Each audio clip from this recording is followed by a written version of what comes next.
Seorang pria bernama Mike nekat membangun kolam renang tersembunyi di rumahnya. Alasannya sederhana, setiap kali ia dan teman-temannya bermain air, pacarnya justru hanya ingin bersantai di pinggir kolam, sementara Mike sangat menyukai aktivitas air dan sering dimarahi karenanya. Karena itu, Mike memutuskan mengirim pacarnya liburan, agar ia bisa dengan tenang membangun kolam rahasia di rumah, bahkan berencana mengadakan pesta kolam. Mike dan David lalu mencari denah rumah dan mempelajarinya dengan serius. David menyadari bahwa mereka harus memotong bagian langit-langit.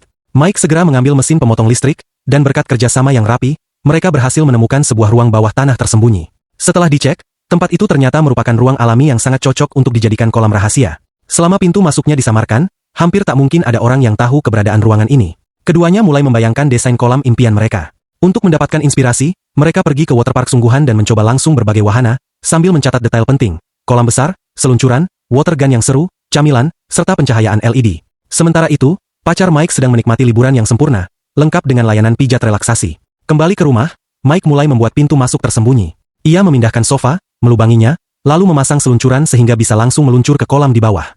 Ia juga menambahkan bantalan pengaman. Di sisi lain, David pergi ke pusat perbelanjaan besar untuk membeli semua perlengkapan kolam, mulai dari kolam tiup, water gun, lampu glow, hingga mainan tiup, semua yang menarik langsung dibeli tanpa memikirkan harga.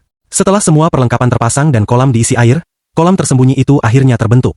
Lampu-lampu LED ditempelkan di sekeliling ruangan, membuat suasananya terasa seperti tempat liburan pribadi. David merasa satu seluncuran masih kurang seru, lalu melubangi sisi lain agar mereka bisa masuk bersamaan. Mereka juga menaruh camilan dan TV, membuat tempat itu benar-benar mirip resor rahasia. Saat keduanya sedang menikmati kolam, tiba-tiba terdengar ketukan di pintu. Ternyata David mengundang beberapa anak untuk menguji seberapa tersembunyi kolam tersebut. Bukannya mencari dengan serius, anak-anak itu malah membuat rumah berantakan, bahkan sempat menjatuhkan TV. Meski begitu, hingga hampir habis waktu, mereka tetap tidak menemukan apapun. Namun tepat di detik terakhir, pintu rahasia akhirnya ditemukan, dan semua orang pun langsung berpesta, lengkap dengan perang water gun yang seru. Setelah anak-anak pergi, Mike dan David buru-buru membersihkan rumah karena pacar Mike akan segera pulang. Tak lama kemudian, pacarnya benar-benar tiba dan mulai curiga melihat rumah yang lembab serta sofa yang basah. Akhirnya, kolam rahasia itu pun terbongkar. Tak disangka, setelah semuanya dijelaskan, sang pacar justru ikut bergabung dan menikmati kolam bersama mereka. Kalau menurutmu, kolam renang tersembunyi ini layak diberi nilai berapa?